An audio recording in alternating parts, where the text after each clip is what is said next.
Well, it's shifted and changed because we've been using it for almost a year and a half now.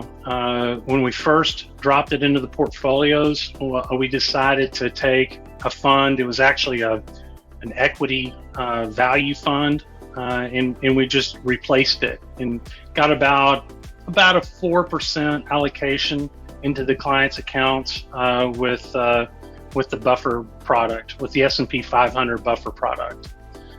From there, we got more comfortable with the product and started to learn how to trade it, how to kind of reset it is what we call it.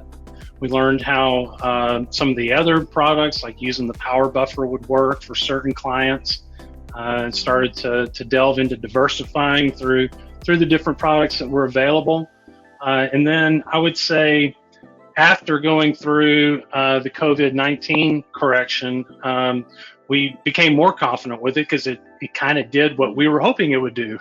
And since then, we started to expand our exposure, and now our standard exposure for clients is around 10% that we want our clients to have in the buffer. Sometimes even going much higher than that, depending on the client and their needs and their goals.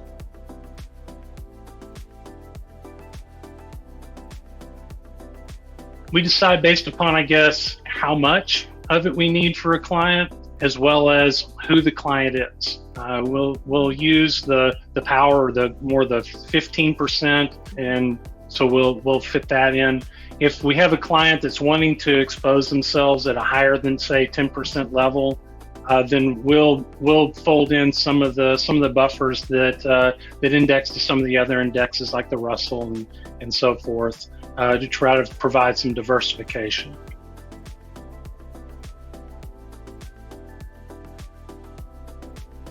I would say try to learn the product first of all. It's not an easy product to get to understand. It took us a while.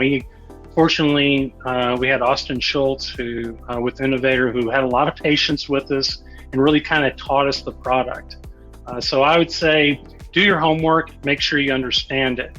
The other thing I would say is that it's complicated enough that it's unlikely that your clients are going to fully understand it initially. Just like a lot of things we do as advisors, a lot of times it takes a while for the client to start to kind of understand the product, how it fits, etc. And so I would recommend that you have patience with your clients, communicate with them, over communicate with them about it, to make sure that they understand what it is, why it's there, what its purpose is.